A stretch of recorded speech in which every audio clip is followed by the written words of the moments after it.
በ1799 ዓመተ ምህረት የዛሬ 200 ዓመት ገደማ ማለት ነው የናፖሊዮን ቦናፖርት የፈረንሳይ ኃይለኛ ወታደሮች አንዲትን ትንሽ የኦስትሪያ ከተማ ሙሉ ለሙሉ ይከቧታል ማለት ነው። እና እቺ የኦስትሪያ ከተማ የሚያግዛቸው የሀገራቸው ጦር ሰራዊት ሩቅ ስለነበረ በቃ በጣም ተስፋ ይቆርጣሉ። ያላቸው አማራጭ እጅ መስጠት ነው። ናፖሊዮን ቦናፖርት ወታደሮች ደግሞ ጨካኞች ናቸው። ስለዚህ ከፍተኛ ጉዳት ሊደርስባቸው ነው። በዚህ ጊዜ የከተማው መሪዎች በቃ ያለን የመጨረሻ አማራጭ በእግዚአብሔር ፊት መጸለይ ነው፣ መንበርከክ ነው። ስለዚህ ሁሉ ሰው ይሰብሰብ፣ ወደ ቤተክርስቲያን ይምጣ ብለው በከተሞቹ መሃል ያሉትን ቤተክርስቲያን ደውሎች በሙሉ በኃይል ያጮኋቸዋል እና የከተማው ሕዝብ ወደ አደባባይ ወጥቶ ቤተክርስቲያኖች ውስጥ መጸለይ ይጀምራል። ከዛ ከከተማው ውጭ ያሉት የፈረንሳይ ወታደሮች ይህንን ኃይለኛ የደውሎች ድምፅ ሲሰሙ ኦ የሚረዳቸው ጦር ሰራዊት መጥቶ ነው ማለት ነው ብለው እግሬ አውጭኝ እያሉ በተለያየ አቅጣጫ ወታደሮቹ ይበተናሉ። በዚህ ሁኔታ ያቺ ትንሽ ከተማ ከጠላቶቻቸው እጅ በእግዚአብሔር ተስፋ አድርገው አመለጡ። ወገኖቼ፣ በጭንቅ ሰዓት፣ በመከራችሁ ጊዜ ነገር ሁሉ ጭልምልም ሲል ወደ ማን ነው ደውል የምታደርጉት? ወደ ማን ነው የምትጮሁት? ወደ ሱስህ ስልክ ስክሮል ወደ ማድረግ፣ ወደ ዘመድ፣ ወደ ባለስልጣን፣ ወደ ችሎታ፣ ወደ ኤክስፒሪየንስ። ጻድቅ ግን ምን እንደሚያደርግ ታውቃላችሁ? ጻድቅ ወደ ጸናው ግንብ ወደ እግዚአብሔር በፍጥነት ይሮጣል። ለምን? የእግዚአብሔር ስም እንደ ጸና ግንብ ነው ይለናል። ምን ማለት ነው የጸና ግንብ ነው ማለት? እስራኤላውያን ከተሞቻቸውን የሚጠብቁበት ቅጥር አላቸው። በጦርነት ጊዜ ግን እነዚህ ቅጥሮች አንዳንድ ጊዜ ይሰበራሉና የጠላት ሰራዊት ከተማ ውስጥ ይገባል። ታዲያ ይህ በሚሆንበት ሰዓት እስራኤላውያን ሁሉ ሸሽተው የሚያመልጡበት ከፍ ያለ ቦታ ላይ የሚሰራ የጸና ግንብ የሚባል እንደ ታወር ነገር ረጅም ታወር አለ። ወደዛ ሮጠው ይገቡና በሩን ይዘጉታል። ከፍ ያለ ቦታ ስለሆነ ጠላት እዛ ላይ ተንጠላጥሎ መውጣት አይችልም። ውስጡ ስንቅ አለው፣ የጦር መሳሪያ ስላለው ጠላቶቻቸው ተመልሰው እስከሚሄዱ ድረስ እነዚህ የእስራኤል ሕዝቦች በዛ ከፍ ያለ ጽኑ ግንብ ውስጥ ያመልጣሉ ማለት ነው። አያችሁ፣ ጠቢቡ ሰለሞንም እያለን ያለው የእግዚአብሔር ስም እንደዚህ ነው፣ ጽኑ ግንብ ነው። ምን ያደርጋል? በጭንቅ ጊዜ ያስመልጣል። ብዙ ጊዜ ጻድቅ መሆንን ስናስብ ሰዎች በቃ ንጹህ መሆን፣ ሁሉንም በትክክል ማድረግ፣ ፐርፌክት መሆንን እናስባለን። ነገር ግን በእግዚአብሔር ቃል መሰረት ጽድቅ አቅጣጫን መለወጥ ነው።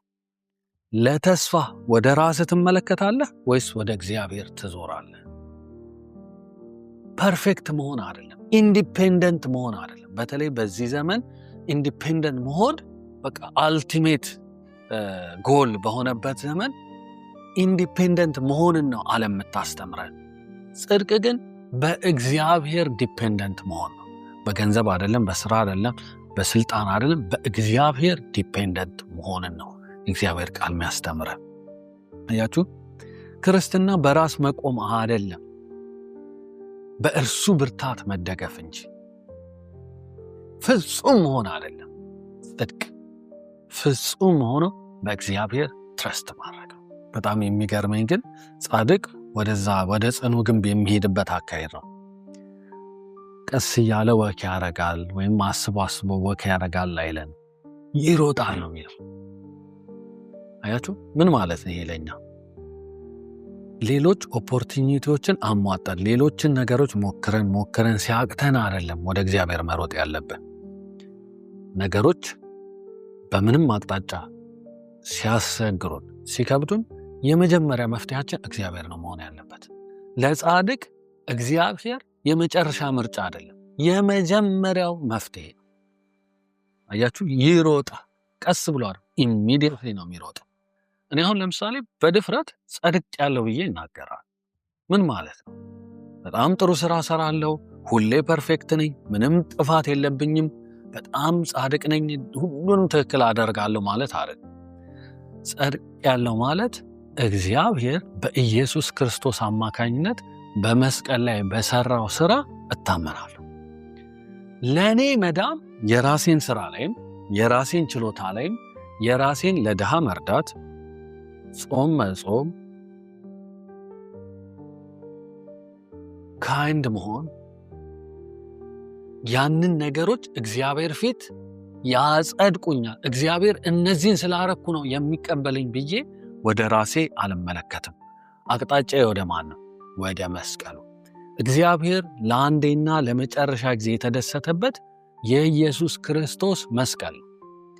የኛ ስራ በእግዚአብሔር ፊት የመርገም ጨርቅ ነው ይላል ወገኖቼ። ጽድቃችን በእግዚአብሔር ፊት የመርገም ጨርቅ ነው ይላል። የመርገም ጨርቅ ነው ማለት በእውነት በጣም ይቅርታ አድርጉልኝ ይህንን ቃል ስጠቀም፣ ግን ክሊርሊ አማርኛው አያሳይም። የመርገም ጨርቅ ነው ማለት ፓድ ማለት ነው በአጭር ቃል። ሴቶች ሜንስትራል ሳይክላቸው ፔሪዳቸው በሚመጣበት ጊዜ የሚጠቀሙት ጨርቅ ብለዲ ሆነው ያ ብለድ የሚነካው ደም ያለው ጨርቅ ያ ነው። ጽድቃችን በእግዚአብሔር ፊት እንደዚህ ነው። እኛ ሞክረን በቃ እኛ አሪፍ ነው የምልነው በእግዚአብሔር ፊት እንደዛ ንጹህ እንዳልሆነ ጨርቅ ነው የሚለን የእግዚአብሔር ቃል። ስለዚህ ወገኖቼ እግዚአብሔር በአንተ ስራ ወይም በአንተ ፐርፎርማንስ አይደለም የረካው። እግዚአብሔር ለአንዴና ለመጨረሻ ጊዜ የተቀበለን ልጆቹ ያደረገን ልጆቹ ሆነን የምንቀጥለው እርሱ በመስቀል ላይ በሰራለን ስራ ብቻ ነው። ስለዚህ ያንን የሚያምን ሰው ምን ይባላል? ራይቸስ ይባላል። አብርሃም ምን አለ? አመነ፣ ጽድቅም ሆኖ ተቆጠረለት። ካውንትድ ሬከንድ ሆነለት። አያችሁ፣ እሱ አገኘ ተቆጠረለት ሲባል እኮ it is not something that you do. God እግዚአብሔር ብቻ ስላመነ ምን በሚል በተናገረው ቃል ስላመነ ጽድቅ ሆኖ ተቆጠረለት። ትልቁ እምነት፣ ትልቁ እግዚአብሔር የሚሻው አድቅ የሚያሰኘን እምነት በኢየሱስ ክርስቶስ ሞትና ትንሣኤ ማመን። እስቲ ትንሽ ወደ አፕሊኬሽን ንግባ። ታዲያ እንዴት ነው እግዚአብሔርን በእያንዳንዱ ሕይወት ጎዳናችን መታመን የምንችለው? ኤቭሪ ታይም በቃ እሱን ትረስት ማድረግ የምንችለው እንዴት ነው የሚል 4 ዋና ዋና ነጥቦች ላሳያችሁና ልጨርስ። ራሳችሁን ሁል ጊዜ ቼክ አድርጉ። የሆነ ክፉ ነገር፣ የሆነ ቻሌንጅ፣ የሆነ ነገር ሲመጣባችሁ ዩዥዋሊ ወዴት ነው የምትሮጡት? ቼክ ዳት። ኦኬ ቼክ ዳት። ወደ ስክሮል ወደ ማድረግ ነው ስልክህን፣ ወደ አልኮሆል ነው፣ ወደ ወሬ ነው፣ ወደ ሐሜት ነው፣ ኦቨርወርክ በማድረግ በራስህ በቃ ሶሉሽን ለመፍጠር ጉድ በማለት ነው። ቼክ፣ ራስህን መርምር። ኦኬ። ሁለተኛ ኦነስቱን ከራስህ ጋር። ኦኬ this is what I do every time I struggle። የሆነ ነገር ሲከብደኝ፣ የሆነ ነገር ሲያስጨንቀኝ መጀመሪያ ማድረገው ይሄንን ነው ብለህ ለራስህ ኦነስቱን name it። ሱስ ከሆነ ሱስ፣ ሰው ከሆነ ሰው፣ በራስህ ጥረት ከሆነ የራስህ ጥረት በል። እነዚህ ነገሮች ላይ እግዚአብሔር ከሌለ ወይም እግዚአብሔር 3ኛ ወይም 4ኛ ከሆነ immediately ለመቀየር ሞክር። pray ጌታ ሆይ I am relying on these things። በእነዚህ ነገሮች ነው የምታመነው። ከዚህ በኋላ ግን በእነዚህ ነገሮች መታመን አልፈልግም፣ ስለዚህ ለውጠኝ ብላችሁ በእግዚአብሔር ፊት በእውነት ጸልዩ። እግዚአብሔር የጸጋ አምላክ ነው። ማንም አቅምና ጉልበት ለጎደለው የሚረዳ የታመነ ጸጋን የሚሰጥ አምላክ ነው። ስለዚህ እግዚአብሔር ቼክ አድርገን እውነተኛ ሆነን በእሱ ፊት በእግዚአብሔር ፊት ስንጸልይ እግዚአብሔር መፍትሄ ይሰጠናል። በመጨረሻ እነዚህን ነገሮች ሪፒት አድርጋቸው፣ ደጋግማቸው ኤቭሪ ታይም። ዛሬ የሆነ ስትራግል ሲያገኘህ ይህንን ፕሮሰስ ተጠቀም። ኔክስት ታይም ስትራግል ሲያገኝ ይህንን ፕሮሰስ ተጠቀም። ምን አድርግ? ቼክ፣ ከዛ ኔሚት፣ በትክክል ይሄ ነው ችግር ይበል። 3ኛ ጸልይ፣ ወደ እግዚአብሔር ተናገር። 4ኛ ይህንን ነገር ደጋግመው። ይህንን ስናደርግ በየጊዜው ወደ እግዚአብሔር እየተጠጋን ትረስት እያደረግን እምነታችን እያደገ እንመጣለን። እግዚአብሔር ይባርካችሁ።